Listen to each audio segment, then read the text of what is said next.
What's good, game devs? If you're checking out GDC 2021 virtually, you can catch me moderating a tech design panel entitled Avoid an Identity Crisis as a Technical Designer. If you're into tech design, you won't want to miss it. It goes live Thursday, July 22nd at 8:30 in the morning Pacific time, so that's 11:30 Eastern. It'll feature some fantastic veterans, including Alan Blaine from Bungie's Destiny, Alicia Thayer from Crystal Dynamics on Avengers, and Childan from Volition and Saints Row, Jerome Perron, my homie from WB Games Montreal, currently on Gotham Knights, and Rusty Semsprot, currently at Arcane Austin, who is working on Redfall. If you're still looking for tickets and want to save 10%, I want Out of Play area listeners to use my speaker's discount code for 10% off. That's code CMGDC10. Come through and support. Now, let's get on with our episode. On episode 12 of Out of Play Area, the Game Developers Podcast, we feature animator Chris Torres, currently working as an animation director for Bluepoint Games out of Austin, Texas. He's a 14-year veteran whom I've worked with at Midway on Black Site Area 51, who's gone on to work for Retro on Nintendo classics like Donkey Kong Country Returns and Tropical Freeze, and worked on remasters for Shadow of Colossus, and most recently Demon's Souls for the PlayStation 5. We'll talk about what led him into games, what excites him about technical animation, and what it means to be a director to him, and more. By way of Seattle, Washington, please welcome Chris Torres. Let's start the show. Bienvenue, welcome to the Out of Play Area Podcast, a show by video game devs for game devs, where the guests open up one-on-one about their journey, their experiences, their views, and their ideas. No ads, no bullshit. Join us as we venture far out of the play area with your host, seasoned game designer, John Diaz. On the job, the best work comes from being able to be candid, be real, and give 100% clear, constructive feedback to be like, hey, these are the expectations. This is where I'm seeing this, and this is what we need to get it there, right? And then only good work can come from that, I imagine. Yeah, everything comes from like creative discussions, right? Not arguments, creative discussions, I would like to call it. Where do you draw the line between a discussion and an argument? An argument is sometimes where it's more about your ego. Oh, right? Yeah. And then a creative discussion is all about making a better product. Okay, where it's not you or I talk. It's like the thing, the game, the animation. Yeah, animation, rigging, the way it does it, whatever, UI. When you could have that creative discussion without having your ego involved, losing the argument, that's kind of where I believe the difference from argument to creative discussion comes to play. That's good. Where you're just debating or arguing for the sake of, I don't want to give, I want to take, or I want to win. That's a clear indication of you're in an argument. Yes. You're not discussing things. Okay, I like that. That's a good metric. That's a powerful metric. Thanks. How are you feeling, cuz? How's the ATX treating you? I came into this eagerly anticipating some news, but I don't know. I will be moving to Seattle here in like end of April or mid-April. Yo, that's exciting for Seattle blood out here. Yeah, I'll be moving up there. I rented out my place. I got good renters coming in on early April. Nice. And so I just have to make my way up there. Oh, shit. So April, May, we can roll out the red carpet for Chris Torres? That's right. Oh, damn. It took a while. It took long enough. How long you been in Austin? Ooh, since 2007, really. Since we kicked in the door, waving the fofo on this game industry? Yeah, man, I've been here ever since. Been treated well here, so I'm taking advantage of the whole COVID thing, working from home. I'm going to go see my nephew and niece grow up, so that's the whole point of me coming back. Well, and have friends, have good friends like family you. And friends. Yeah. Close to family and friends. Get up in our bubble. Get out of the loneliness down there. You know, a little shout out, maybe get on a boat. I hear, I hear, some people like Nick had a boat. Yeah, I think co-captain is Danny on that boat. Is that right? Oh, man, that's going to be a party boat. Oh, yeah. So I recorded an episode with Danny. Yeah, nice. Nick will be on. He doesn't know it yet. but he will be on. He That's will good. be on soon. Artist extraordinaire. Got my design buddies, and now your Bloody Mary looks official. Yours too. You got the 2-pick. I love the suggestion, man. You're gonna be the first Bloody Mary. Well, mine's is a Bloody Maria. Mine's a Austin Bloody Mary with Tito. Tito's, hey. So LaQuain, the spot across the street where I go to for my Bloody Mary mix, they make it with Tito's vodka. Yeah, I'm gonna call Tito's. Hopefully, you can like tag them. I'll tag Tito's whether they like it or not. Tag them. We don't affiliate with them Seattle dudes. I'll be like, hey man, I used to throw down in Austin. That's right. In the main streets of the ATX. They're everywhere there though now. Yeah. Tito's is exporting everywhere, bro. I see their bottles at all the liquor stores I go to. That's right, man. Whenever I go somewhere, I'm like, give me a vodka cran. Tito's only. Hey, cuz.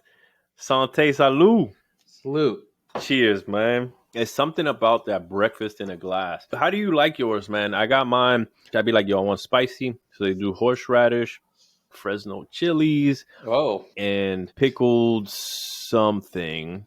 I always try to get a little habanero in there, but the bacon, you already know about the bacon. The bacon's it, and I have to have pickled stuff. Like if they're like, oh, we only have olives, I'm like, no, I don't want it. Sorry. You guys don't take your game seriously. So, Chris, you are the first animation director that comes on the show, cuz. So I definitely want to lean into all that knowledge and expertise of getting there, cuz animation is life. Design is just sketches and ideas and static things, right? And until we get animations to bring life and realization to that, it's a completely different vibe. So I'm ready to dive head first into that world, bro, because it's big and important in the industry. You know what? I'm going to bring you to any job interview I have in the future and be like, ask him why animation's important.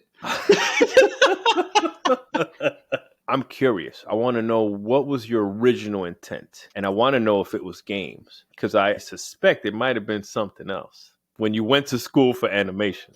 I went to animation because of Toy Story. Oh, yeah. Part 1? Yep, part 1. Oh my goodness, yes. Saw that movie, didn't really understand it, and so I went to Ringling School of Art and Design. I think they're called Ringling College of Art and Design now. That's where I got taught. That was the real deal there. Were they teaching you primarily all 3D? Do you have a little bit of hand animation, anything like that? We did a little hand animation there. Don't remember if it was 1 semester or 2 semester. I think it was 1 semester of 2D. And then we got all into 3D from modeling, rigging, drawing, previs, storyboarding.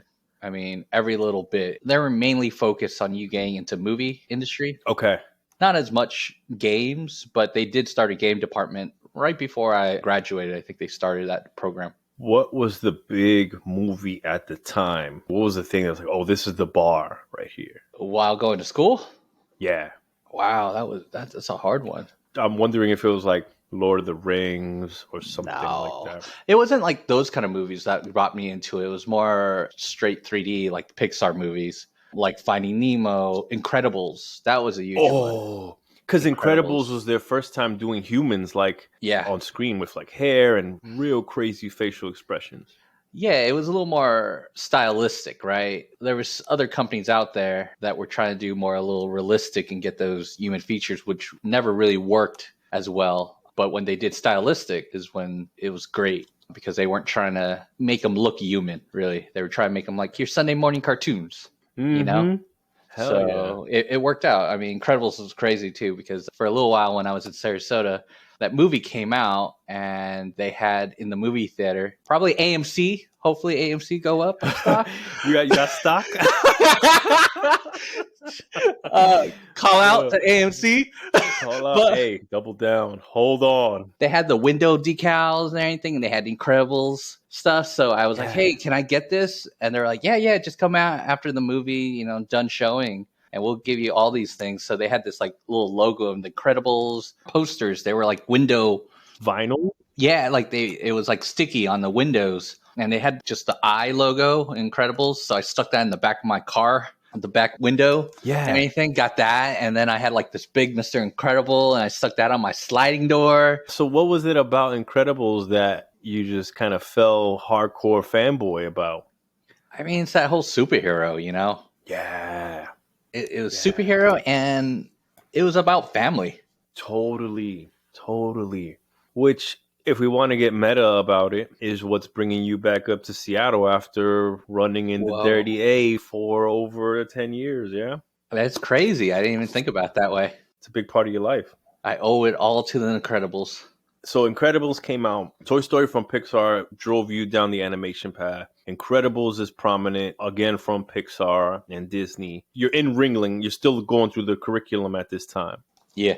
And you're learning all the things in animation. Was there any one particular aspect of animation that was like, oh, this is what I want to do more of? This is what I want to continue to do? Or was it kind of the whole package for you? I always enjoyed technical kind of stuff, and that's why I think I've also became a technical animator in my career. Yeah. I think I spent most of my time as a technical animator in my career. The whole rigging, it's all about like solving problems. Yes. And I really enjoy that. It's almost like puzzles, trying to figure out that solution to figuring out that one problem. And when you figure it out, you feel so good. So I always enjoyed that. But during school, you're just learning so many things. So you don't really focus on just one thing. They train you to really become a full-blown CG artist all the way through and through. So you have a better understanding. I do owe it to them to kind of give me that round base. So I could talk to environment artists. I can talk to designers now, engineers. They kind of get you ready for the industry there, is how I put it. It seems like they did a great job. They teach you everything. You're not really specialized in any one particular thing. And then once you get out into the industry working, you can figure out what you want to specialize, right? Or what you have to do. Yeah, pretty much. Yeah. So did you put together a demo reel? Was there anything in particular in there? When you graduate there, you create they call it a thesis, your senior thesis, which is like a 2-minute short movie. 2 minutes? Okay. Around 2 minutes. It could be shorter. The whole senior year we're kind of in 3D making that senior thesis. So when you graduate, you use parts of that and parts of your other projects that you've been doing during your senior year, send out a demo reel. That demo reel got me my internship at Midway, where I met you guys in 2007. Yes. Was it a paid internship? That was a paid internship. It was pretty good paid. Yeah, I remember too, because we were hourly. And so anytime they were like, hey, anybody want to do some OT? I'm like, hell yeah, sign me up.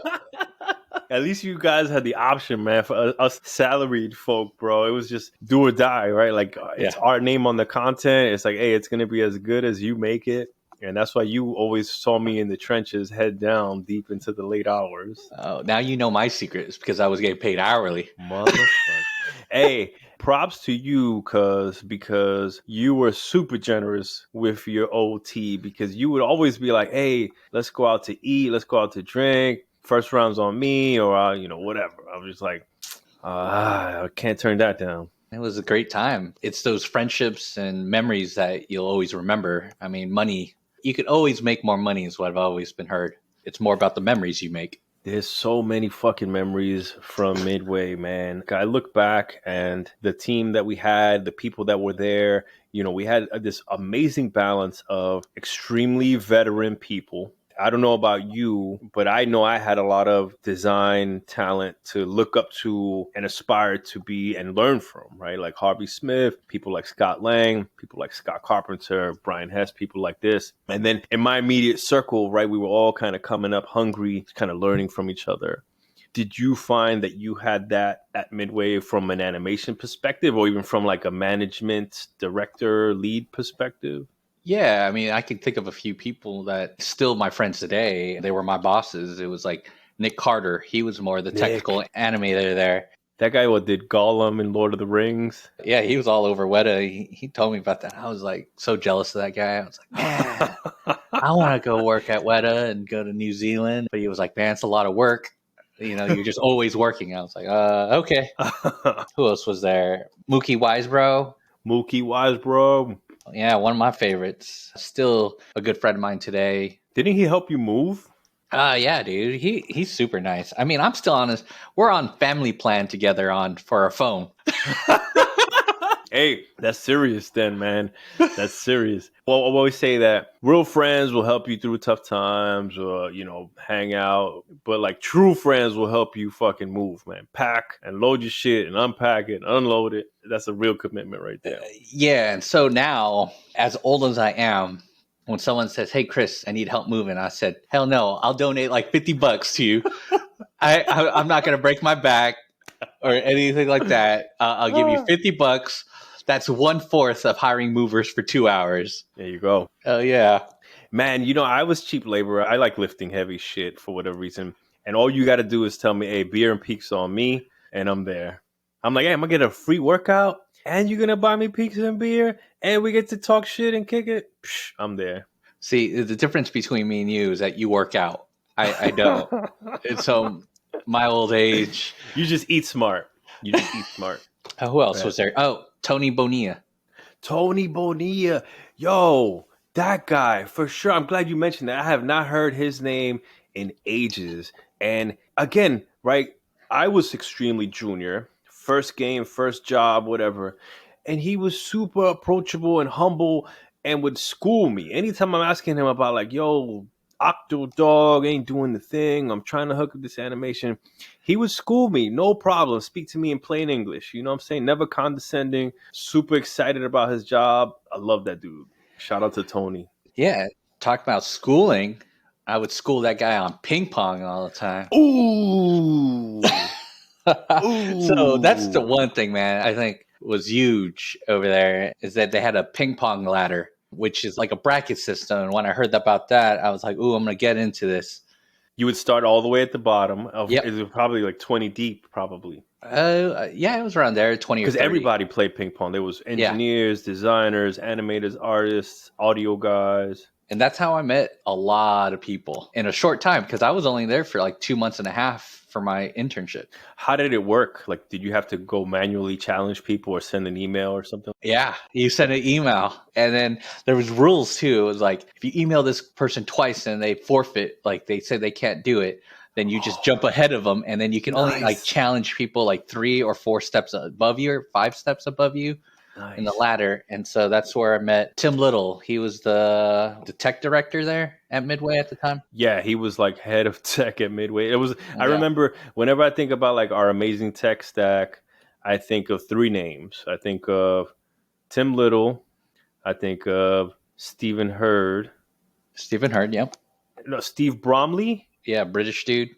Yup, Steve Bromley and Stephen Hurd. Those are the 3 names that come to mind when I think about our engineering, like Triforce powerhouse team. And the rest, they're good too. Just you don't want to. It's my old age, man. My memory. You know what I'm saying? If I haven't seen your name on LinkedIn or Facebook, it fades. But everybody was awesome. Again, right? I was a noob, junior green designer, fresh out of school, not knowing what I was doing. Yeah, it was a great time there, man. So fortunately they closed down, but I came back for a little bit after my schooling. But you had your internship. Yeah. And then after we shipped Blackside Area 51, hey, hold on. You animated the reveal for the Fire Brute.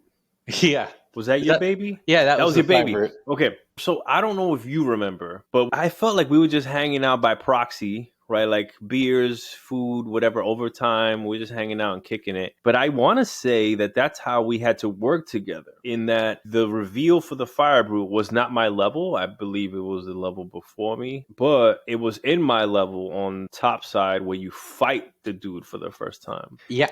I don't know how or why, right? My memory's super foggy, but I remember you had the reveal, and so it was just like, I remember you coming over for feedback or whatever, to be like, hey, look at this, check this out, and me being this is my level, how the hell does this unfold, and being super pumped and hyped to be like, oh, that's amazing, bro, like he comes in and punches the helicopter out of the sky and whatnot, and then you crash, because the way games are made is super fragmented, man. Like, I'm in this level, and all I know is that, like, okay, this is where we start, helicopter crash, some people die, and you start the level from here. Like, very little context, basically, is what I'm saying. So at the tail end of the project, I finally get that context to be like, oh, this is what happens. That makes much more sense now. I don't know if you remember that shit. I do remember the Brute. I mean, I remember I even did like back then doing video reference. So me and Tony would go to the breakout room and get on all fours because the Brute was this like four-legged creature. Yeah, what do you call those, quadrupeds? Yeah, we stacked up the pillows because from the couches, there was couches in the middle room. And so we stacked up these couches and kind of acted like the Brute. We're like, rah! What do you do? You just use like regular camera and capture you guys doing this stuff? Yeah. No mocap. No You didn't have mocap. No mocap studio. It was just capturing on video to try to figure out how it would look. And so that's how we did that. We got on all fours and started acting like little wild beasts breaking through pillows. So that was all hand animated, right? What do you call it? You call that like keyframed? Is that Keyframe? Yeah, keyframed. Now all the kids are using mocap. Seems like that's all that people do. It is. I mean, but I was for a long time against mocap, but I've changed my mind with it throughout the years. It's just there's no way an animator is going to be able to animate 300 moves in a day, right? There's just no way. When you do mocap, you can capture 300 moves easily. Yeah, it takes a couple weeks. Maybe it takes a week or a few days, but it's pretty quick and pretty clean for what you need. And I don't know an animator quick enough to do as many moves as mocap. So if you're doing a game that you could use mocap, that's more bipedal, I see the benefit. If it's not cartoony, things like that, I wouldn't shy away from mocap anymore. What was your hesitation? Like, what's the trade-off, right? If you go like no mocap to mocap. Well, I think as an animator, like a traditional animator, a 3D animator who wanted to get in movies, like in the Pixar, you're kind of trained in your head that you're like, I only do keyframe. You know, like it's this elitism. Sorry if there's animators that are hating me right now, but I feel like that's where my hang up is like, oh, I want to be like those Pixar guys or Disney guys, and that I want to be fully keyframe and not take my motions from other places. But even the best guys did rotoscoping. What's rotoscoping? It's called using reference, but it's rotoscoping is basically using that actual video and putting your paper on top of it and drawing right on top of it, so you're capturing the same motion. Oh man, yeah. If you're like stenciling or tracing like that, come on, you're starting from somewhere for sure, as opposed to like from scratch. Yeah, the original mocap right there. I don't know if that's true or not. Rotoscoping, look it up, motherfuckers. So Midway, ships Black Site. Most of us move on to, I think there's like a branching path. There's two code name projects. One's Paladin, one's Criminal. And then Criminal gets canceled. I'm looking for work. And I think you stay behind on Paladin. At this point, are you full-time? I was full-time. I came back in 2008, got hired. As rightfully you should have. Thanks. It was funny because it was my first time and I was at the airport when I got the call and someone said, oh, don't come in on Monday. Oh, shit. I was like, what? What's going on? And I was on the airport going to SIGGRAPH. Yeah. And they gave me a call and said, hey, don't come in on Monday. I was like, I wasn't planning on what's going on. They were like, well. There's like summer 08. Yeah. So they were like, this is a big layoff going on. Damn, you knew. When did you get that call? I think like Sunday. It was Sunday. Oh my gosh. Sunday or Saturday. Damn, bro, you knew. That must have weighed on you, man. Because I'm just like, da-da-da, going into work on Monday, normal day. Yeah, you guys got blindsided. Completely, man. You were at SIGGRAPH at the time.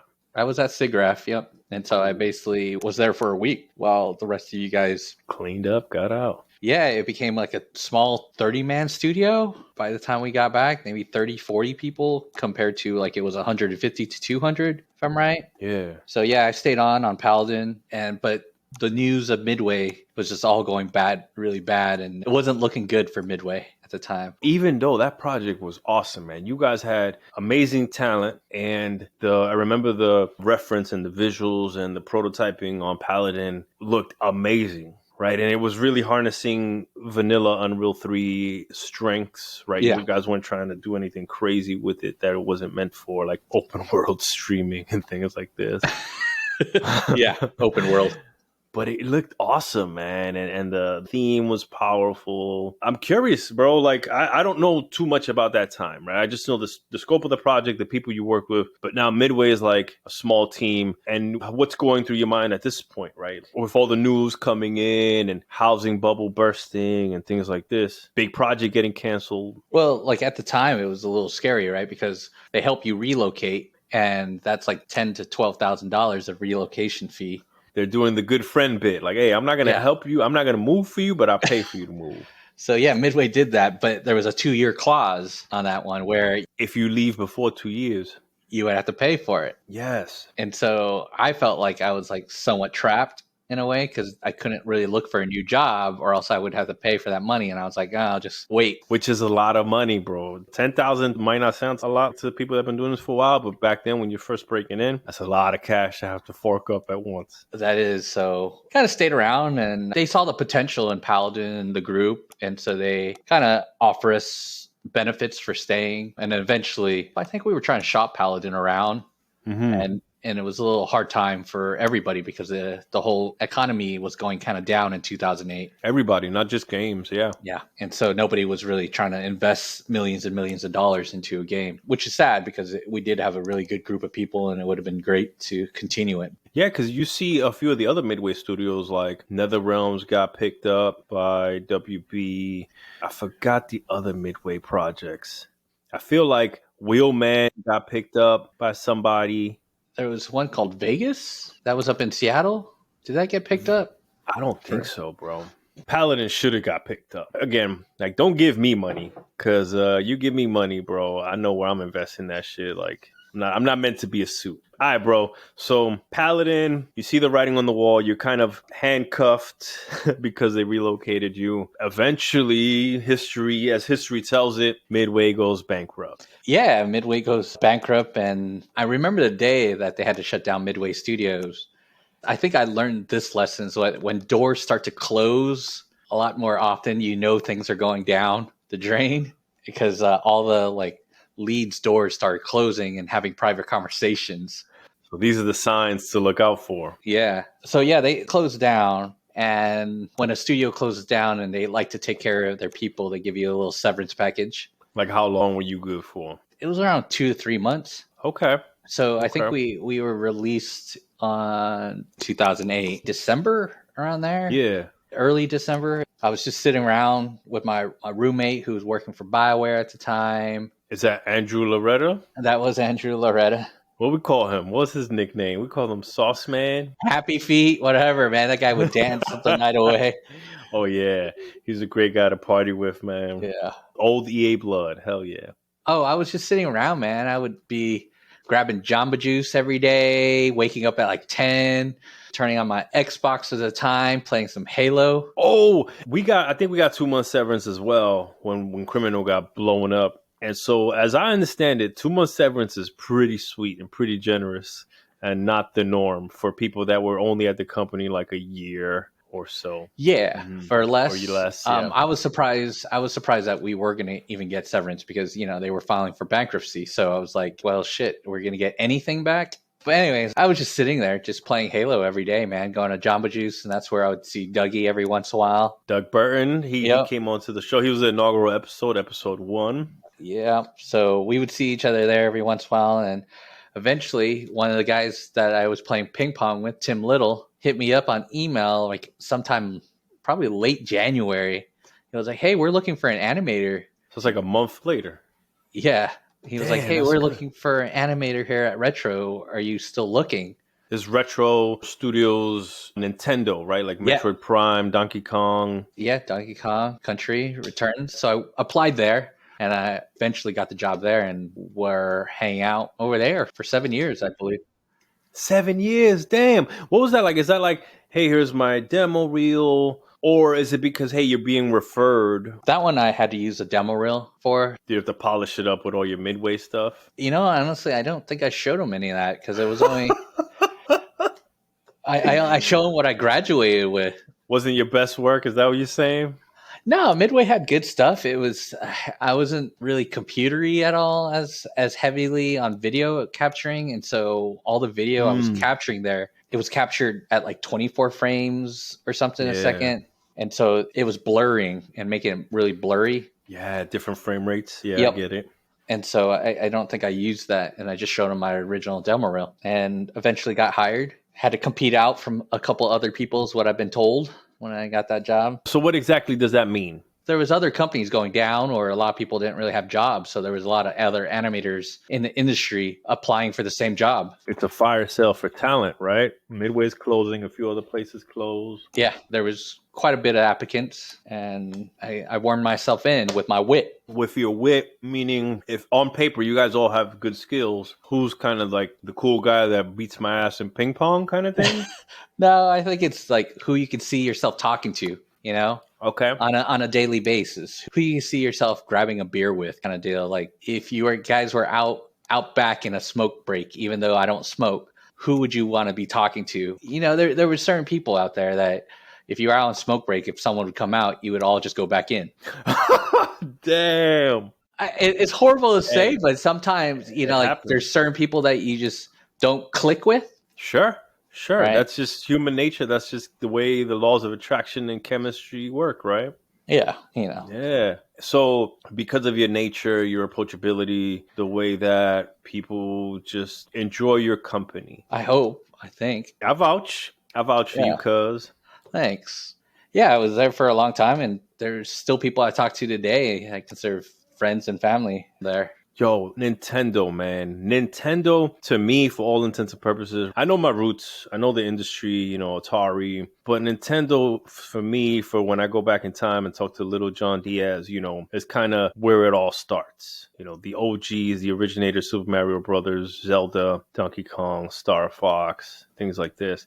Yeah, how the hell did it feel to be a part of Nintendo? Please, for like 80% of the industry that's never been on the inside of Nintendo, what can you tell us? Nintendo was awesome, man. And it's small, right? It's a small team. We were at like 50 people. That's tiny. We were at 50 people in the beginning. And they put out such quality, bro. Such quality. It was great, man. It was a lot of passionate people there.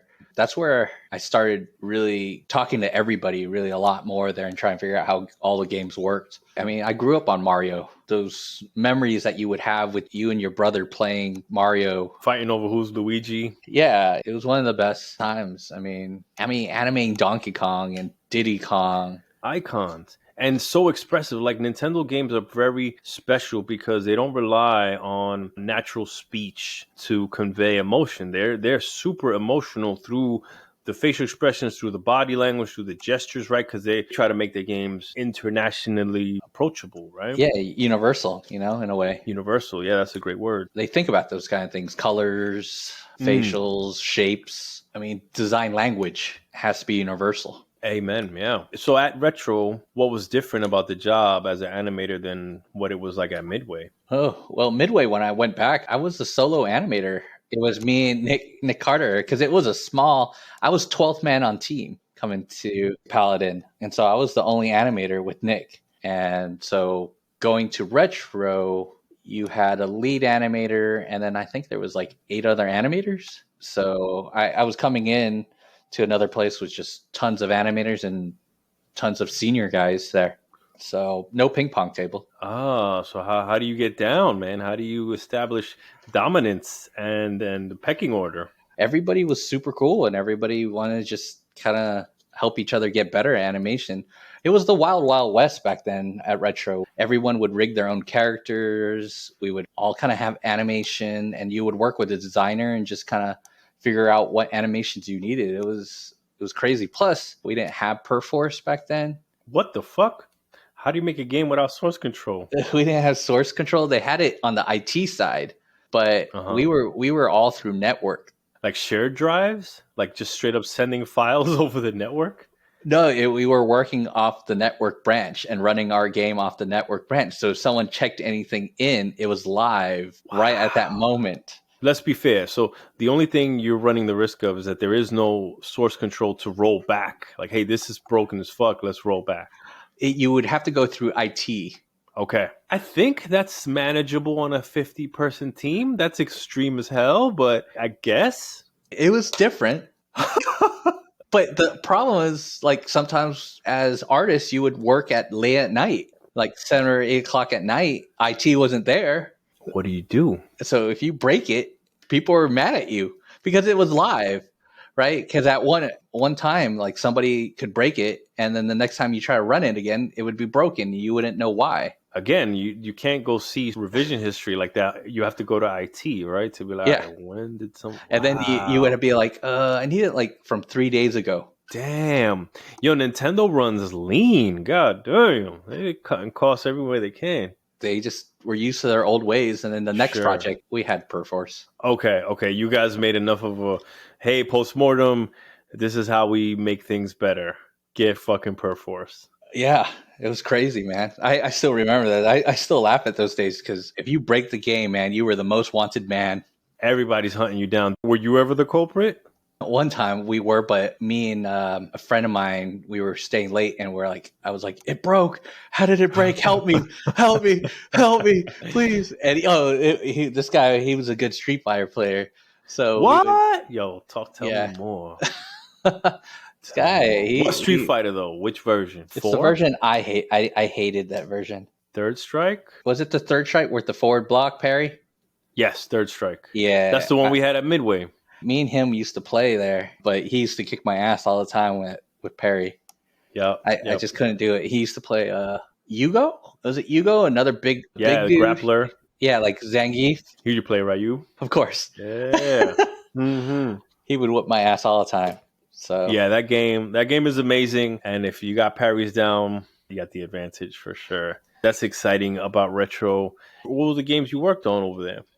Worked on Donkey Kong Country Returns. Didn't really work on Mario Kart 3DS. Just a tiny bit of code that I wrote to help people. And then after that, Donkey Kong Country Tropical Freeze. Dude, that game is still on my queue. Now that they put it out on the Switch, I'm going to get my hands on it because the design on that one's awesome. Donkey Kong Country Returns is fantastic. At Retro, you weren't like pure technical animator. You were doing everything. You were rigging, you were animating. In the first 2 years while I was there, I was probably just an animator. And we were doing rigging, we were doing everything. And then after that, I felt like there was an inefficiency on our rigging. And so I started getting into technical animation, learning Python, learning Mel. So you guys worked on Maya? Yeah, Maya, always. Always Maya. Hey, there you go. I'm a Maya head, man. Stake your claim. There was this little gap, and I was like, I like solving problems. I like learning new things, constantly learning. So Python was cool. Like, I really hated the inefficiency of, like, as a rigger, we wouldn't animate off the joints, so we would always have controllers on top of joints to move them. Some middle thing communicating. Easy things to grab, and you would always have to manually do that beforehand. And so I started writing scripts to quicken that and make that better because I got tired of doing the exact same thing over and over. And I was like, there has to be a better way because I hate wasting like hours within the day, just doing that. It's monotonous, right? It's tedious work. Yeah. Yeah. You're just doing over and over the same thing. So, I talked to smarter people about me and they were like, oh, you need to learn Mel scripting. Oh, and they're like, well, you should learn Python, but you should start with Mel. Man, Mel's rough compared to Python. It is. C++ is rougher. Here's what I'll say. My code background, and I haven't written C++ since school, probably. All that really separates one coder from another is just like their debugging tools and their mastery of debugging and prowess and things like this, right? So C++ has a lot of sweet debugging tools out there, whereas Mel, on the other hand, I think you're on your own. You got to make all this shit from scratch. Well, you said what differentiates every code language. I think it's how well you can search Google. For sure. Right? And knowing the correct words and the correct keywords to get the correct answer you're looking for, right? That's the key of every different language is that you just have to learn those keywords to type in to figure out what you're trying to do. That brings me up to an interesting question. Are there any like Animator, Maya, Mel forums or places that you go to for reference or help at all? Or is that all like tribal knowledge? For rigging, coding, kind of like being a technical artist, there is a Slack channel out there. I've heard of this. I think it's techartist.org, if I'm right. Wow, I hate this word, but I'm more of a creeper in there, What does a creeper mean? What does that allude to? I don't really participate. I just read. Okay, you lurk. I lurk. Lurk. There we go. Creeper is a horrible word. Yeah, man, you lurk. Lurk is the correct word. Yes. I just hang around, kind of see what people are saying, catch, those little tidbits of knowledge. That's a good point because I'm putting together some tech design focused talks and things, and we're trying to start a Slack. And we always reference that, like, hey, there's this huge tech artist community, right? And how do we model ourselves off of that, or what do we learn from them? So glad you bring them up. Yeah. I mean, I've learned a few things there, and I don't use their forums, but used to be able to dig through their forums and see all the problems. And that was a great place to kind of search. Yeah. Okay. So that's where it started. That's where your transition into technical animation, being kind of support class, building tools to help the rest of the team out at Retro. Yep. At Retro, and then I became fully just a straight tech animator at a certain point during my 7 years there. So what do you give up to when you make that jump out of curiosity, right? Like thinking back to Chris Torres, watching Toy Story, watching Incredibles, like this is what I love, this is what I'm doing. And now you've evolved, right? You're like, yo, on another level now. Now this is the thing that needs to be done to bring the thing on screen. You lose some of that creativity, right, of animation, that art background, and you become more of a support role. You become like that person that someone comes to and be like, hey, I'm having a problem with this. And you're not generally working on art in general. You're working on tools. You're working on things like that. So you have to find enjoyment other places. I think that's when, as an artist, I started as an artist, I lost some of that artisticness. So I picked up photography on the side help supplement that. Yeah. To still have that artistic creative outlet. Yep. Did photography, a lot of travel photography, things like that. So that's what you kind of give up. It's weird because when you transition in every career, you start to give up other things and you have to find enjoyment in others. Mm-hmm. It is crazy. Yeah. I mean, we could get a little more into that. When you progress in your career, you start to either figure out as a lead, you start to not really do any of the work here and there, maybe a little here and there, but your job is really to make sure everything's going right. You're supporting your guys, making sure they're learning and growing to be better tech artists, tech animators, whatever they are. And that's your role. Yeah, that's interesting. I could see how transitioning into a support role like pure tech art, pure tech anim, then to take that to the next step in that support role where it's just like, yo, I want to keep helping. I see inefficiencies. And then you move into a leadership role or management role. When did that happen? And when did you make that jump? So I left Retro. I was working on an undisclosed title, and I just felt like I was kind of just supporting and doing the exact same thing on a day-to-day, year-to-year. 7 years, man. That's a good run, bro. It is. So I decided to go to Bluepoint Games, went there. They had a position for a tech animator. Did you know someone over there, or how did you get in contact? Yeah. So the company was started from ex-employees of Retro, but I didn't know any of them. I knew he was a technical artist at Retro, and he left to go to Bluepoint. Mm-hmm. And we just stayed in contact throughout the years because we kind of learned Python together. Well, he knew Python, and we started getting to the deeper fields of class objects and object orienting programming and things like that together. And so we started kind of talking a lot and trying to, trade that knowledge.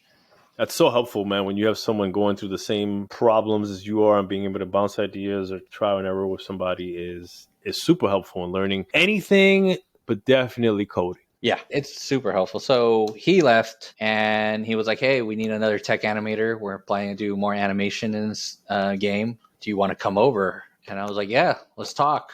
And he was like, okay, come in. Didn't send a demo reel. Your Ringling demo reel didn't need to come off the shelf, huh? It did not. And honestly, I'm horrible. And you shouldn't do what I do. I should have kept everything, showing and creating archives of stuff that you've done. But I didn't do that. And so I went there and they were like, just wanted to talk to me. And they're like, how much money do you want? I was like, whoa. That's a nice conversation to jump into. Was it even a lunch? Was it an email? Did you talk to anybody? Was it just straight up on the strength of the dude being like, hey, I know a guy, I'm going to bring him in? It was the strength of the dude. He was like, I know a guy. We didn't even do lunch. They just brought me in a room with 5 people. And it was like the owner, the HR, Chris. It was the technical artist that I knew. He was the technical director there at the time, the art technical director. So it was just kind of shooting the shit with me. And then eventually it was like, okay, well, what do you want? And they didn't really ask about work. They just wanted to get to know me. So they were trying to see if you were the type of guy that they can hang out with, have a beer with, talk about things and be interesting. Yeah, dude. I see how the message keeps going persistently throughout this story. It is. Yeah, they just talked to me, and then I've been here for 5 years now. But when I was on Shadow, it was Shadow of the Colossus, the game I was working on and I got hired for. Oh, man, the remake. That was the remake. Yeah, it was the first time they really started touching animation and cleaning it up. That game is special, Chris. To this day, it's an impactful experience for anybody that hasn't played Shadow of the Colossus. You got to play. That's all I'm going to say. That was a good game. I didn't like it, but whatever. But you played it at least. Oh, I played it. Okay. It's not your cup of tea. It's not Halo. I remember playing in the beginning, way when the first one before the remake, and that was interesting. It's so different because I was used to having a lot of intermediate creatures that you would have to fight and attack. Yeah. When I was the non-mature Chris, I didn't really enjoy the fact of the journey. Sure. Right? Sure. That's the difference, right? I was like I want to fight something. I want to kill something kind of guy. And that one was like, oh my God, I got to travel for an hour to get somewhere. In the world, it's just you, your horse, Otto, and the Colossi. That's it. So I started there as just a tech animator. There was supposed to be one more tech animator. He kind of left, and they were like, "What do you need, Chris?" I was like, "Well, I need animators." So you built the team, or you built the department? I did. I was the only animator / tech animator there, and so I had to do some digging and figure out like what do we need to fix, how much work it's going to be. And so that kind of started my career as being somewhat of a lead. That's awesome. Talk about timing and opportunities where it's not just a matter of, hey, here's a blank check. What do you want? It's more like, hey, I've been at this company. I've been doing the same things. I'm not growing. I'm not learning. And then you come into this opportunity where it's more than the salary, right? It's like, hey, we're bringing you in to build a team and define the problem you need to fix to build a game. In the beginning, no. It wasn't about like, hey, this is your responsibility of building a team at all. It was like, you're just going to be a tech animator / animator here, making this game look better. And then the other tech animator left. And then, while you're digging into the project, you start learning how big it is and how many bosses there were, how many animations of the character there is, and then how many horse animations you had to fix. It was a ton of stuff that you had to do to make it look next gen. That's right. Because you're taking it from PS2 era to PS4 era. Yeah. Damn. We had a little advantage because they did the remaster of it for PS3. They brought it. There was an in-between, huh? Yep, there was. Okay. They did the remaster, which is all just materials and rendering. So not a real remake. Actually, yeah, let's draw the line in the sand. Remaster is just like swapping textures and like up-resing everything, and that's it. And so remake is, all right, you're building brand new assets from scratch for this. Building brand new assets, textures, geometry, animations on a full scale. I mean, making new animations and making those decisions better than just taking what the data is on there and just making it beautifully enhanced is what I would like to call a remaster. Is that you're just trying to take what's there and just make it a little more prettier without going in and recreating so many assets. Yeah, taking as many shortcuts as you can. Yeah, with a remake, it's all about recreating new assets from scratch and that time and effort. Which is interesting because a remake, you don't really have to deal with the design creep, as I like to call it. What you mean, Willis? What you talking about, man? We don't do that. It was nice not to really have to deal with design creep. Things constantly changing. The design's already done. It was great. What I like to say is when a game studio is finished with their game and they want to go back and do things to it, we get to do those kind of things. In the remake, because we don't have to deal with figuring out what gameplay is going to feel like anymore. Yeah. All we're there to is make the art shine. 2 questions come to mind.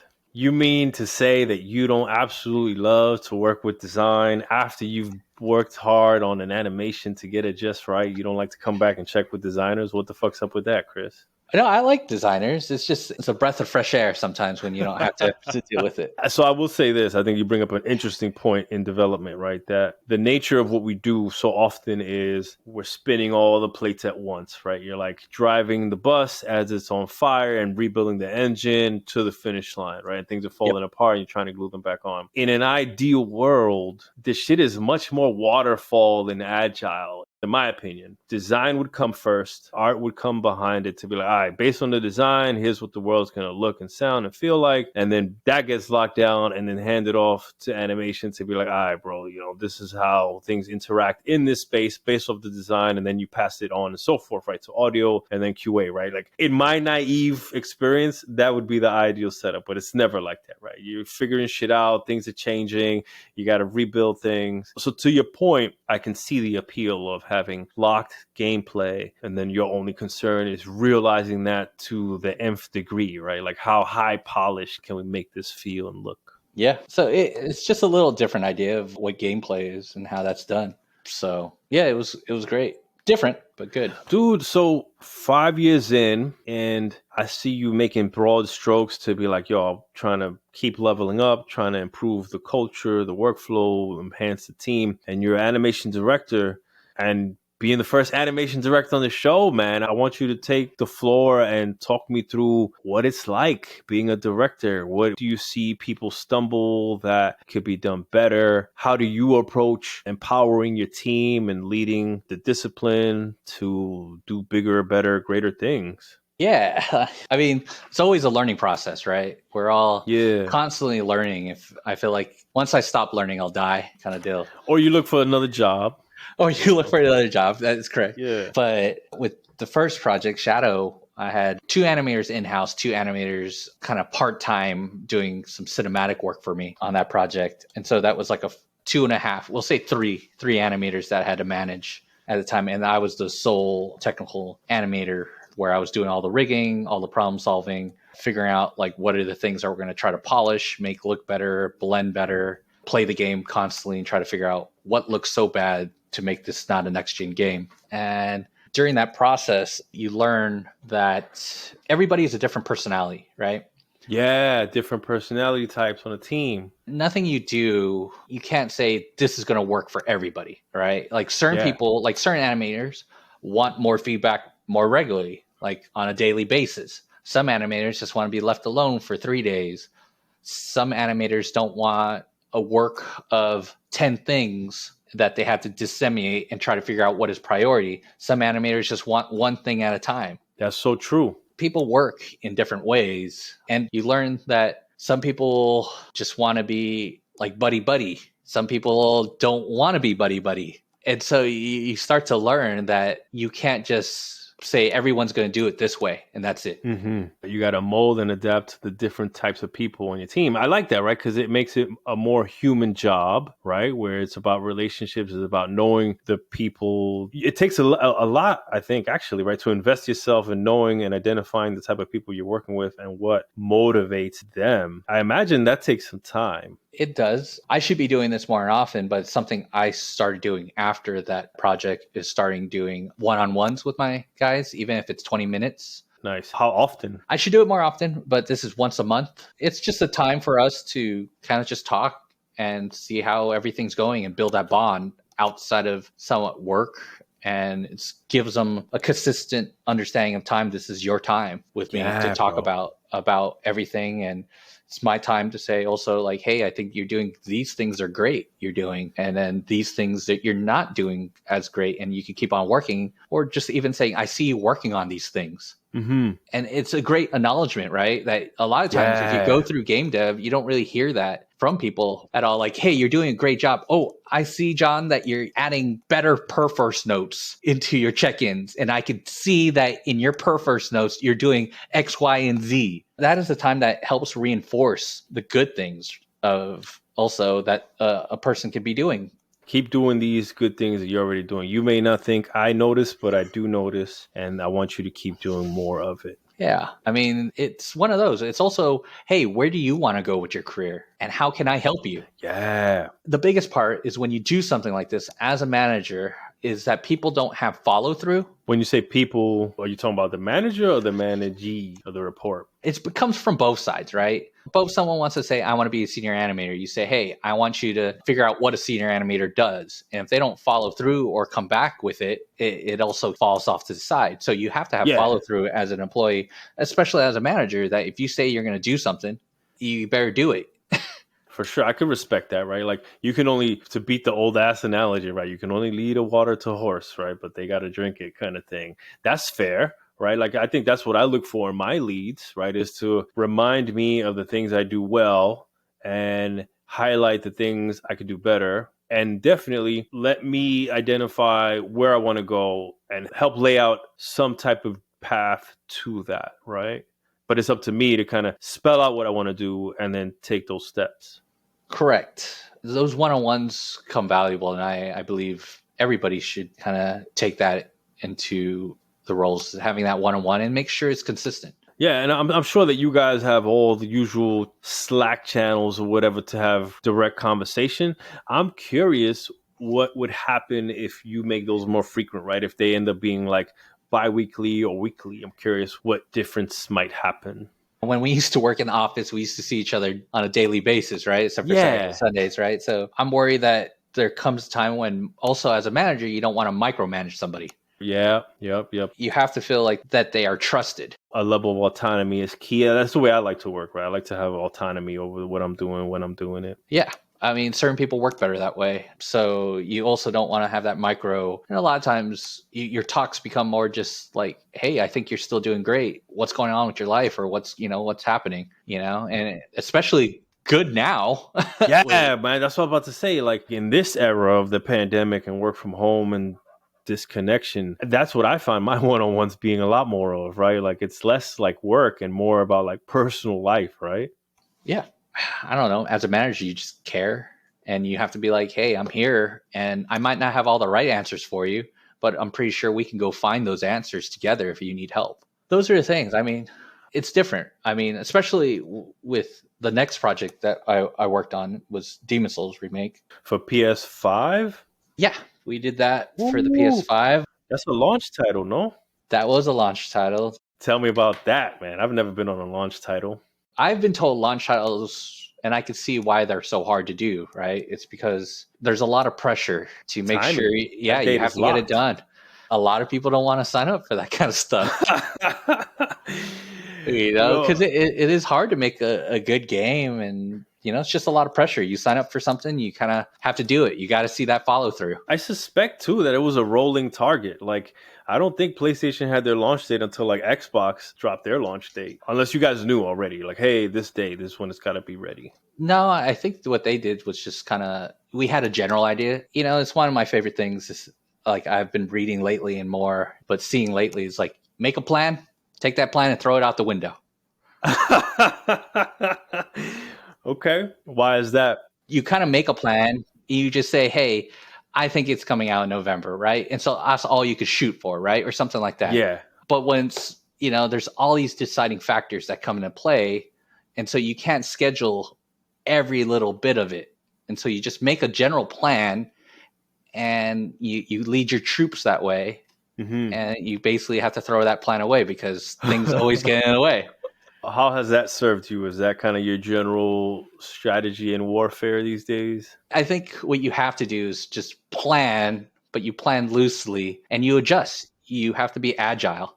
Fail fast is a big thing that I like to say and hear often from people. It's like you get in there, you fail fast, you fix it. The way that if you can get it in there really quick and fail fast, make sure it doesn't work, just don't spend time on it kind of deal. But yeah, I mean, with coming off Shadow and going into Demon Souls, we had 12 animators, 4 technical animators. So I grew my team 3 times. Damn, yeah, much bigger scope, much larger amount of resources and assets in that world. That world is huge. It was huge. But I mean, that's where I think I kicked my management skills a lot more times than Matt. It was a lot of work and managing. How are you empowered to grow as a manager? Hey, now all of a sudden your team has grown threefold. Do you have support from the team to like, all right, Chris, this is how we're going to help you level up as a manager, or is it kind of all self-driven? A lot of it's self-driven. I hate to do this, but I think a lot of the companies I've been at and I've seen, a lot of companies like to promote a great artist, Mm-hmm. right? And they promote them, but they don't train them correctly what a good lead is. And some people don't really have that like self-driven learning of how to become a lead. They just think, hey, this works for me, Yeah. and this is how I was led. And so this is how Yep. I should lead everybody else. I remember doing that. And this is the funny story is that I had lunch with my old manager at Retro and I apologized to him. You said, I'm sorry? For what? I told him I'm sorry. I said I didn't understand how much work it was to be a manager. And I always thought you guys were just sitting behind a room drinking beers or whatever. I was just kidding. But I thought it was a lot easier. And I didn't really understand the troubles of being a manager.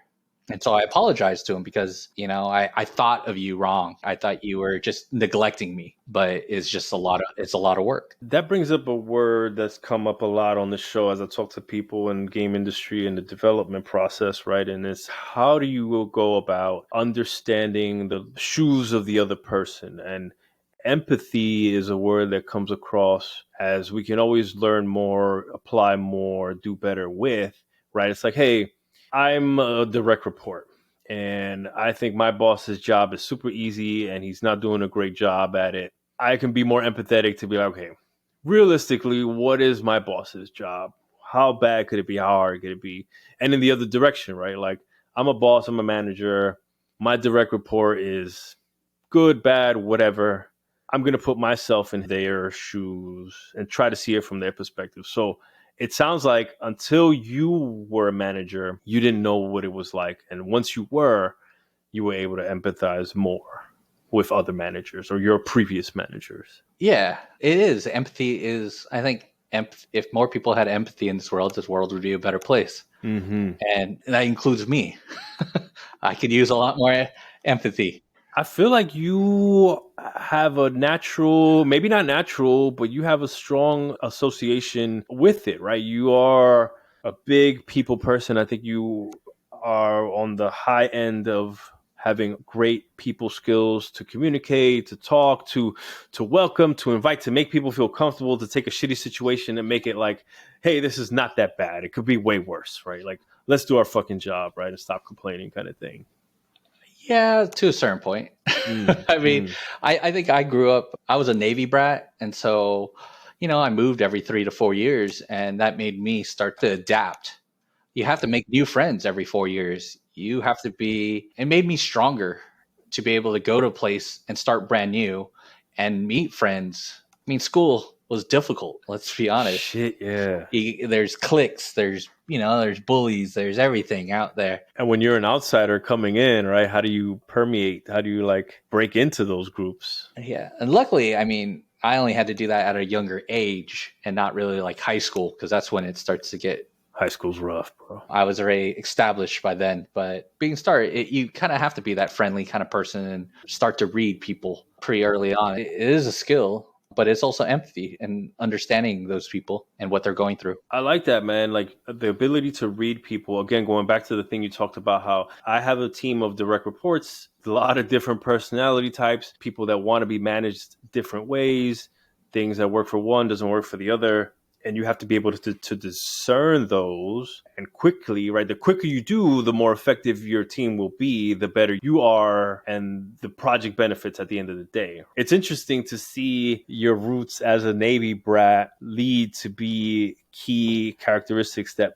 make you into an effective director. When you're a director, you do have new people come on a quickness sometimes, like I had to bring on, I think it was like 6 animators brand new coming on like in a 2-month period. We just had to bring in a lot of people really quick. And so learning all their traits and personalities, some were brand new from school, some were veterans. And so you just get this mixture of all around different people. And so you have to pick it up really quick. Do you have any tools or mechanisms to help with that, right? As you have done it for so long, I don't know. I'm curious, right? You like taking people out for drinks? Are you regularly meeting? Here's a Myers-Briggs. Take this thing, right? Like shit like that. I think the biggest one I'm always leaning on is transparency, and I like to disseminate information between the team. Information is always key, and communication is key. Different companies do different things in every way, but when Slack was introduced, it was difficult at first because people would have private chats. Yeah, one-on-ones. One-on-ones, yeah, on the side. And I had to train myself and build habits among my guys to be like, just use the open channel. If it's about work, what does it matter? You want to show your work? Don't be afraid of showing your work. Like, it's okay. You just have to understand when you're going to show your work that people are going to have comments on it. Yes, you're putting yourself out there. You have to start to build that filter of saying, this is a good comment. This is a bad comment. This is, oh yeah, I see this. I had to get with my guys and say, hey, stop doing the private chats. Everything goes through public channels. I don't want any of these private chats. If it's about work, if you say, hey, I want to go grab lunch, I'm okay with you, setting that up in a private chat, or, hey, what did you eat for dinner? Or you see any good movies? I'm not trying to cut away from you guys' talk. It's just that the more communication we have as a team and we understand what everybody's working on, the better we will be as a team and the more effective we will be. Absolutely. That's one way I think I use Slack to a benefit. And it took a while to do that. Sometimes it's a constant reminder. Like, hey, I heard you were working on this. I didn't know you were working on there. Like, oh, this person asked through it on a private chat. I said, well, you have to tell this person to go through Slack in the public channel because as a boss and a lead, you kind of have to know what's going on at all times. Absolutely. But it doesn't mean that you can't trust your people not to do the right thing. I don't care. I just need to be able to have the most information to be able to say, like, if the owner comes to me and says, why is this person working on this? I'm like, oh, I didn't know he was working on it. It makes me look bad. And it also makes that person look bad, right? Nobody likes to be surprised. Yeah. So, if we put it all in public channels, and I understand people's hesitation to like having all the information out and open like that. It's because, people are worried that their employees will just read everything.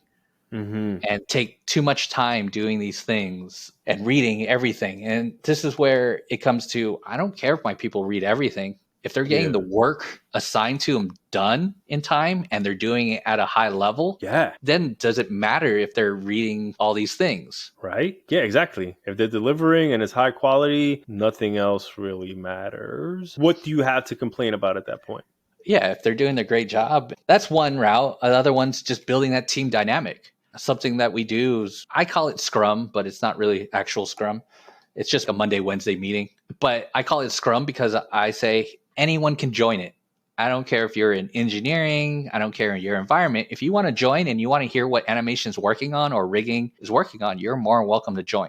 We do that. And during that time, we usually have like questions like, what was your favorite movie? And so everybody in there will say what they're working on, if they have any blockers or, when they'll be finished with something. And then at the end, they'll say, hey, this was my favorite movie. And so you get to learn about that person a little more that you would have never known about.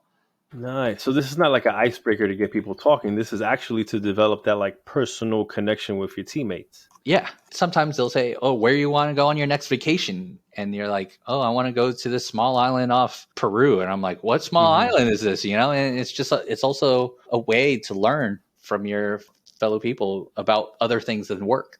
Yeah, to that point of something came up recently too, where we were talking about, I think like Pecha Kucha. It's like, personal presentations. And the goal there is to, you don't talk about work, you talk about yourself. And you're putting this out to the team to build tighter team bonds, which allow you guys to be more direct with each other, right? Like, hey, I got to give you feedback, or, I need to talk to you about some serious work things, nothing personal, but, and it usually builds tighter team bonds when you get to know each other on a more personal level. Yeah. I like that you sneak that in there in your scrums. I think I stole that from the QA team. I heard them doing it. And so I was like, this is the thing you borrow. Sorry, I didn't steal.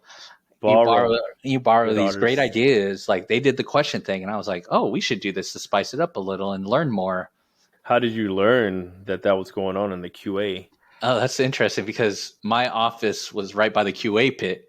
And so I could hear them kind of go around saying, oh, this is what we learned in this department or have done. And a lot of times they would stop around animation because they knew I was always listening. And so I would be like, oh, that's not correct. this is what we're really doing, and so I would listen all the time and and it was great because then I understood like what they learned from environment or what learned from VFX. And so that was like my information pool.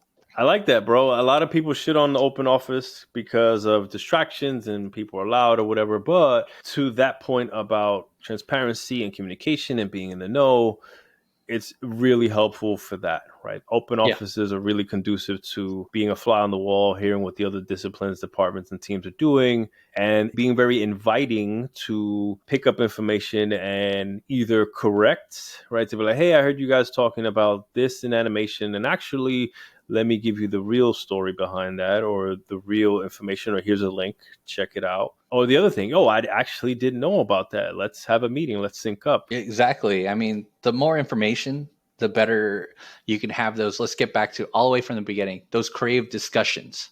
Creative, not arguments, creative discussions. Right. Because if you don't know about something, you can't have those creative discussions. Mm-hmm. So that's why a lot of it's transparency and communication and having that right information to people who want to have more creative discussions.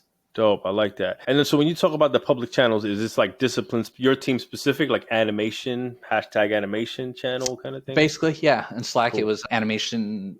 Yeah, we consider that animation rigging. Animation rigging. Okay. Yeah, I believe we were probably the most active channel except for maybe Random.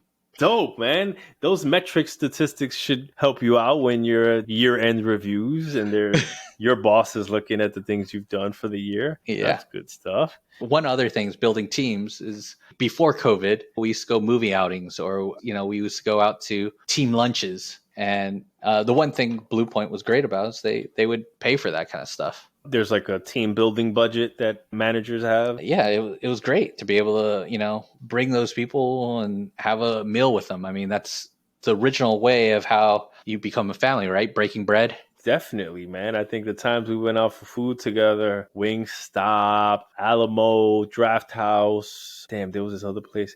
I think Cat Daddy's was a good spot back in the day. A lot of good things. But absolutely, man, just being able to unplug, get out of the office. Korea House barbecue. Oh man, damn, Austin, you got such good food, dude. I like it. Team building, all the time and investment. It can always be more, and it always pays dividends. Yeah, it has. I'm lucky. I have a really great group of guys. When you're hiring, what are you looking for when you have headcount and you're looking for new blood, new talent? Are you looking at demo reels? Are you looking for technical skills? Are you looking for soft skills?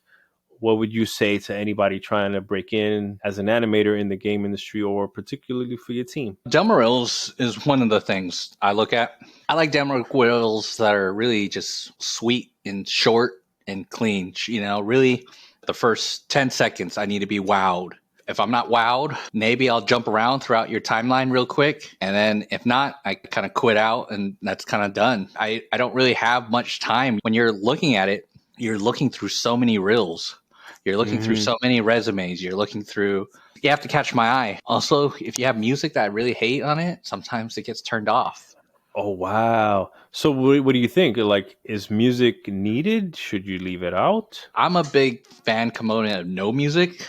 Just because more likely you might offend somebody's, your taste of music might be different than someone else's taste of music. For sure. Yeah, I think that's an obvious flag to me, man. It's saying that people's different musical tastes may lose you a job. So it seems like it does more harm than potential good. So why have it in there at all? It's more of a distraction, right? I mean, I can get by with my dislike of music if you have really great animation, but, sometimes the music's way too loud with the headphones you're wearing, And this is what someone told me, and when I wasn't going to school, is the more reasons they can find just to turn off your demo reel is what they're looking for, because they were like, any reason to just take this off, because they used to do this with VHS tapes. To kick it out of the demo player. reel. Yeah. Just remember like the days of stacks when you send like these demo reels as animators, we used to have to send these VHS tapes out to try to get jobs. And so the person watching it had to pop it into the VHS machine, play it. And if it's not rewound, just say if it wasn't rewinded. Oh God, people would do that. Oh yeah, your tape wasn't rewound. Then that's instant, right? Like eject, done, next, toss it. Damn, those analog days were rough, bro. Yeah. God, dang. So like, is there anything in there that's like a must-have? Like it's like, yo, every demo reel should have a walk cycle, a run cycle. I want to see face expression, reactions, things like this. Animation in general. I mean, you could animate a stick figure. If it's great animation and it shows personality, Mm-hmm. it's going to be wow. So it doesn't matter if it's a run cycle. In games, it's nice, like say that if you're a little more seasoned, that you understand how games work. And that means like ending in a cycle, like ending in that idle pose and making sure that you start in the idle pose, you end in idle pose. Oh, okay. That's a nice little tidbit. Because that's how games are made a lot of times, right? For me, as if you're like a super season or even any animator, like I'm looking for that you have that eye to be able to get your demo reel down to that 30 seconds or a minute, right? If you're putting everything in there, that means that you don't have that eye of saying which ones are bad or which ones are great. That also goes so far in animation that you have to have that critical eye because you also don't want to be that micromanager telling that person, this is good, this is good, this is good, this is bad, this is bad. You want them to have that on their own head and their own mind and be able to see that in their eye, like saying that animation, I need to fix that. Yeah. Right? That's what you're looking for. Yeah. Is that person with that critical eye. But I mean, not saying that you can't show all your stuff. I think it's just a whole different, it's more of a show reel, right? To say, hey, you want to see more? Go to this website or go to this link and I have all my work, right? Yes. Okay. Here's a teaser of what I can do. If you want to see more, here's the full movie kind of thing. Click on this link. Got it. Those are the first things you do is when trying to get a job, right? You're trying to show your good foot. The other thing after that is that I would probably be like, hey, let's set up an interview. Let's just talk and making sure that your expectations for the team that you want to join is what we're looking for. It's a two-way conversation. And then after that, a lot of times I was not a big fan of giving animation tests out or rigging tests or things like that. But I like to go through those first steps just to make sure that I think you would fit well and that we would fit well and what you think that you want to join a team would be. And then I give you the test and I say, hey, you could take up to a week, up to a day, whatever you want to finish this task and whatever that is. And then just tell us how long you spent on it is what a lot of times what I like to do, because not everybody's going to have 40 hours to spend on a test. No, man, not if we got a full-time job and we got other family and things like this, responsibilities. And so I understand that. And I also don't want to, I believe life and, life out of work is one of the most important times that you can have and precious. And so I don't like to try to take that much of a person's time. So I try to say, hey, you figure out how long you want to spend on this. And there's no trick question like, oh, you don't spend 40 hours on this. I don't do that. Like if you want to spend 16 hours, then spend 16 hours. But that 16 hours, you better, make it look good for what the 16 hours, in my head, I know what I think you should be at an 8 hour, 16 hour, 32. The other thing is don't try to lie either. I mean, I don't think I've ever had someone to lie, but I could tell like, oh, this is around, you spent 60 hours better than 20 hours. I kind of know that. Like I can see people doing that, like taking a week, but like, oh yeah, I whipped this together in 2 days because I'm nice like that. No. Sometimes, maybe they're that great, but honestly, most of the times it doesn't work out. I would have fought you on that. That's tough, right? Like, why not just make a consistent time box for every applicant so you can kind of grade them on the same foundation? But I think it definitely shows a level of maturity to scope the work for yourself and bring that to the table. Be like, hey, this is how much time I allocated. This is what I want to do in that time. And this is how far I got. That's a great conversation to have, depending on the level of seniority you want to bring this person on to. Exactly. It's horrible to say, but it's all of a test. Okay, that's the main part of the test. It is all a test, right? Like every little bit of it's a test. Like you're not just reading. I mean, say that you're like, I give you 40 hours to finish this test. What's to say that they don't spend 10 more hours on it? That's true. You're right. Like I can see that. Like it doesn't mean they're really going to spend 40 hours on it. So what does it matter? Just say, if you want to spend 8 hours on it, just explain and we'll talk about it and we'll be like, oh, these are great. Like a great animator could show you the greatest key poses out of an animation, right? And If they're amazing key poses, you're like, this guy knows what he's doing, and he did this in like 3 hours. Great. Okay, maybe we'll send that test back and be like, hey, can you just like polish up these 60 frames or 30 frames so we can see that you can bring it to the next level for us. That's inviting, right? To be like, this is the part where we really want you to dive in on, go crazy. And that's actually what they would be doing on the job, right? So that's valuable. Yeah, it is. And so, and the other things, like sometimes we get feedback and we wonder if this person's going to take feedback well or not well. That's a big part. It is a big part because, I mean, a lot of part of animation directing is like you're critiquing animations at all times, and you need to make sure that person takes feedback very well. Yeah, and sometimes it takes practice to give and receive, recognize what's effective. So I know a lot of people that are in the game for animation, and when I talk to them about, hey, where do you want to be, where you want to get to in this space, like, yo, I want to be an animation director. That's end all be all, right? And there's definitely that branching path that happens in a career path where it's like, hey, I want to be specialist, I want to keep going, I want to be principal, whatever, or I want to be director, right? I do want to have a team, manage a team, and I would welcome your thoughts on the responsibilities of being an animation director, right? Like, what are the things that your boss is breathing down your neck for to round out that picture of like, everybody's like, oh yeah, this is what I want to be. This is the job I want to do. It's like, help ground that or bring the realistic beast of the role, right? The things that stress you out. I mean, for me, that stresses me out. My bosses, honestly, they're pretty chill. They know that I'm doing the best I can, and they know I will do the job, so they don't really breathe down my neck too much.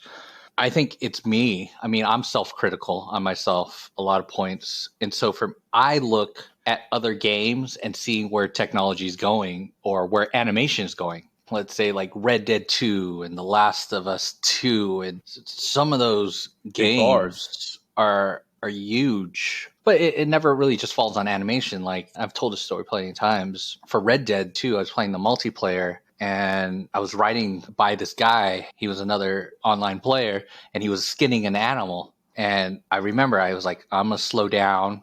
And then we kind of like stared at each other, looking at each other, thinking if one of us is going to start a problem.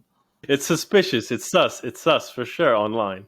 But I mean, those are the things. Like, I was like, wow, that feeling that they made me have is amazing. And so as an animation director, I'm looking for like those things. I'm looking for those moments. They made me feel something. And so I'm always pushing myself to try to figure out, how do we make the game experience better in the animation point of view? That was the skinning animation that made you kind of stop and look, or? Honestly, I think it was the IK. I think his head tracked towards me because I think that's where the camera was pointing or something. Yeah. It was something that we both knew. You kind of locked eyes virtually. Yeah, it was the weirdest. It was the weirdest part. And I guess as an animation director, I mean, like, you start to, when you play games, you're like, what would I wanted as a player? I'm a big component of player feedback. Oh, yeah. If I hit a character, I like to see that he got hit or something moved or there was some kind of particle that showed me that he was damaged in a way. Mm-hmm. So I try to add that everywhere, those additive hits to make sure it feels like you're contacting that enemy or boss, that you know that something happened. Additive animations, for those that don't know, and correct me on any interpretation I have, right? But you have your main animation that's playing on the full rig or full skeleton, and then additive animations can be like a little like arm gesture, right? That it got hit or punched, that just it overlays, not overlays, but it literally plays on top of. It plays on top of. That's what an additive is. You got it right. Look at you. I'm proud of you. I know some things. I'm working on the engine side. You learn some things. As an animation director, I guess you're always pushing forward and looking at those things. But I think I have a different perspective because I come from a technical animation. And so I also look at, how do we make this better for the animator? Or how do we make it quick and seamless where it doesn't, I'm not just throwing bodies at the problem. Yeah, bro. It's easy to throw bodies at the problem, throw money at it. Yeah, I like working smart. Try to figure out where the hiccups, better than just saying, well, this just has to be a manual process. And so being a small team, you kind of have to do that, right? You have to. With the timelines you have. Nowadays, games are so much bigger and they still want the exact same, they want this better quality longer time experience, gameplay, and things are just getting harder. So how do you do certain things like that? Yeah, it's crazy, right? Like players want bigger, better for the same amount of money, and teams, like you said, you can only throw so many bodies at a problem, and there's a point there where you have to make smart decisions, right? Like, hey, how do we scale effectively? And a lot of that lies on tool set, right, and pipelines and things like this. Tool set, looking at new technology out there. Yeah. That brings me to a good segue. This is kind of the last question I had on my sheet. You talk about Red Dead 2, you talk about Last of Us 2, you talk about technology shifts, where is it going? Where do you see the big strides in game animation coming from, or what are the trends, or where is it heading? That's a good question. Maybe it's from film, right? Maybe it's not from games, but just curious to get your thoughts. For me, like a lot of people love VR. I'm not a big VR component yet. It's just having something around my face is not a big thing. So I'm not a big VR fan. So like the claustrophobic side of it? A little. Mm. It also disorients me a little. Sure. I'm one of those lucky people. So VR is not film. I don't know. For animation, I want to say like AI driven almost. Ooh, I could talk about that. Like I think AI stuff, and I'm gonna throw out words that I don't really understand, really, like neural network things like that. So we could talk about that because that's super interesting. I'm glad you brought that up because the things I've seen both at Amazon and other places I've been at or some conferences, it's super interesting, man, where they pipe in all the different animations and then they pipe in all the different kind of verbs and actions you can take, and they let the neural network kind of parse it through and they tag it yes, no, yes, no, yes, no. And then pretty much you can have a biped walking by itself, tripping, falling, picking itself back up, and it's all neural network driven. Like you're not tagging to say, hey, transition to this animation and blend with these. The shit just like auto does it. That's mind blowing. But I'm glad you brought that up because that is an excellent use of AI, right? Because I feel like we're constantly reanimating the same shit over and over and over and over for a bit, you know? Exactly. I mean, like I don't want to say games haven't really changed or evolved, but I mean we've done the same things like running to walking to sprinting to jumping, and every time we do it, we all do it in a different way, and we always recreate that new system, or running upstairs or running downstairs, whatever it is. Do rigs change a lot? Like I feel like biped rigs, what you probably you don't add more joints really. Like skeletons are pretty No, same. not really. I mean, the new technology on this, the newer stuff is like something I want to get into, but it's expensive. It's like muscle deformers, you know. I mean, and they're heavy. I mean, an engine has to work for it, you know, blend shapes and things like that. Shapes. And a lot of engines do that now, blend shapes, but it is a process that takes a while to get looking good. Yeah, it always takes manual effort and time to refine. The computer's going to get you so far, but it still takes human resources to polish it up perfectly. Yeah, I mean, we're getting bigger and badder games, right? That take 100 five people in a game session. I'm hoping this is what's going to happen is more indie studios. I mean, that's happening now, right? Indie gamers are still making their games, but I hope that they get the tools they need to make games that are like, you know, 8 hours short, 6 hours. It doesn't have to be like the 30 or 40-hour game, but be able to make the games that we used to make, which is kind of crazy because they've done that, right? Like Mario Maker. What is that? Super Mario Maker? Yeah. You know, things like that are awesome to be able to make and allow people to make games like that or make levels. I haven't touched it. I just keep hearing about it, and they recently went public too. Is Roblox. Roblox is this big up and coming beast of like build whatever you think of, play however you want to play, and the community is just bigger and bigger and bigger. Yeah, buy the dip. Buy the dip.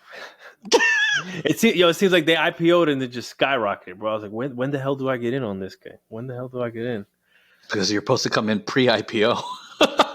Jeez. I want to be respectfully of time. Is there anything you want to cover or talk about that we haven't covered or talked about? Just always try to improve. I mean, I'm Mm-hmm. always looking how to make a better studio and, how to make a better studio and how to be a better manager, how to be a better role model. Yeah, we talked about it. I don't know where it's at now, but you mentioned like wanting to put a book together to share the knowledge you've developed with other teams, other studios. Is that a thing still? Maybe it's an audiobook only, Audible exclusive. I keep a Google Doc here and there, Nice. and it's You add around to it. 9 pages right now.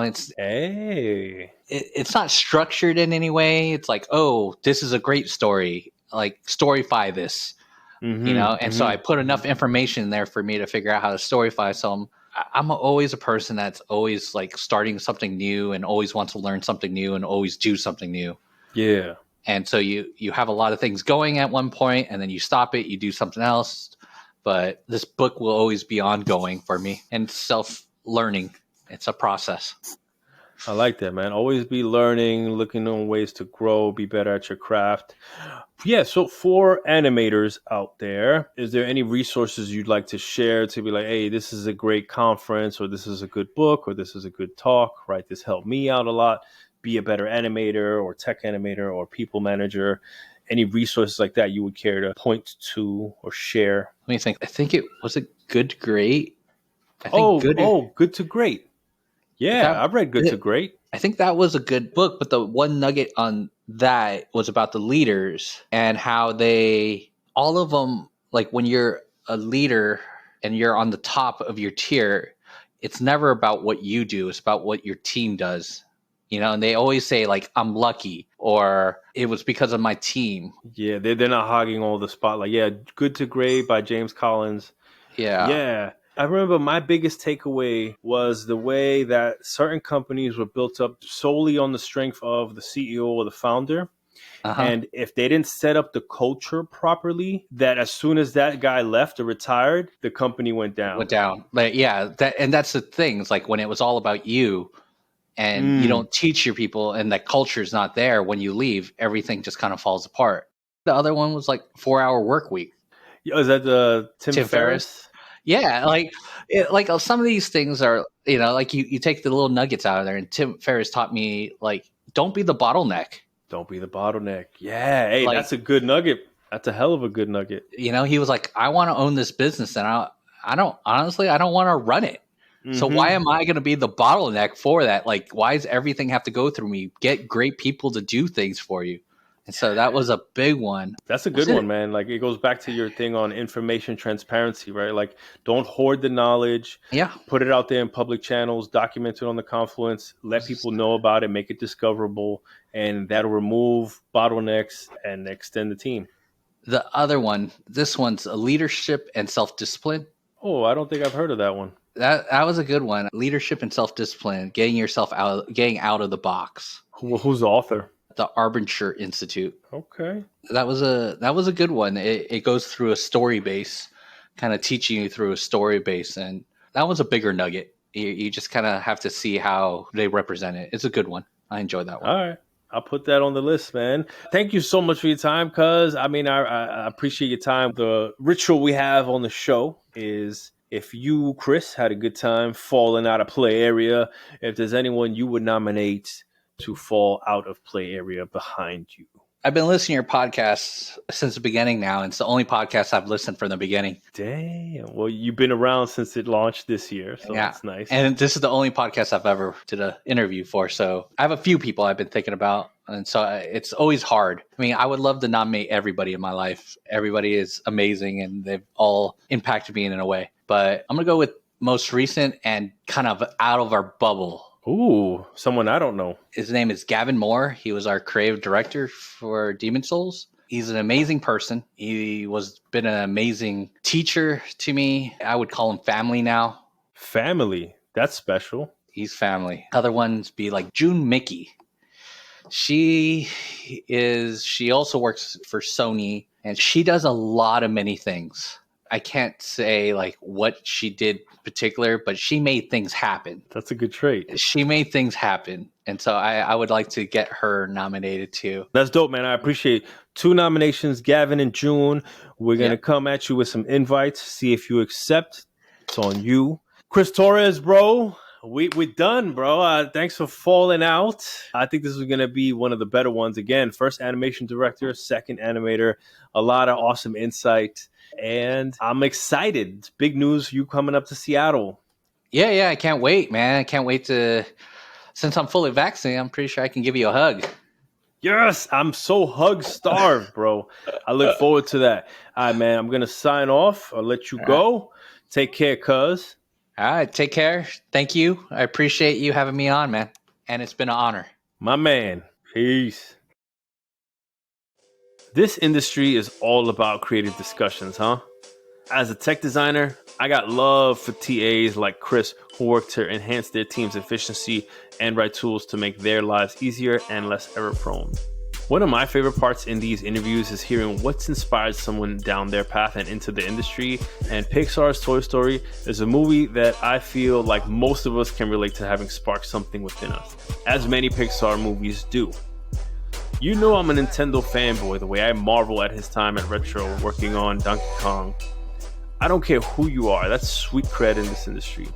How many of you grew up rocking the NES or the Super NES? I still have every Nintendo console, save for the Wii U, because do I need to say more? Remote work can take a toll on managers and directors who like to micromanage or have a communication issue on their team. So I like a few of the tips he dropped there on fostering transparency and pushing his team to over-communicate on the public Slack channels so that information is widely available to anyone who needs it whenever, as well as frequent one-on-ones, especially while we're away from the office. I myself have weeklies with my manager, and I find them extremely valuable to reaffirm how work is going and keep that 360 feedback going smoothly, so there are no surprises come promotion or review time. As of publishing this episode, Chris has now moved back to his hometown, Seattle, Washington, so if you see him out there, send him some love. On episode 13 of Out of Play Area, debuting Monday, July 19th, we bring our first 3D artist, Corinne Scrivens, a principal artist for Polyart Games in Seattle. We go through her journey breaking in, working at Bungie on Destiny, and how she keeps growing in her career and where that's led her today. You won't want to miss it, so make sure to follow so you get notified when that episode drops. Thank you for listening, devs. If you found this informative, I ask that you pay forward a link to a developer to help grow our listener community, or share it on social media. If you're a game developer with a story you think could help a fellow developer out, please go to outofplayarea.com and click on the Calendly link on the top of the site to meet up. Please make sure you get approval from your manager or studio's PR or HR team beforehand. Out of Play Area releases new episodes every other Monday on all the major platforms, including Apple and Spotify. Please make sure to follow so you see what developer pushes Out of Play Area next time. I'm your host, John Diaz. Till next time, devs, stay strong, stay true, stay dangerous. Mega Ran, bring them home, fam. Flight attendants, prepare for takeoff. Cabin crew, please take your seats. We are now about to enter the Out of Play Area. Yeah. If you can't reach me, I apologize. Since we out of play, I never compromise.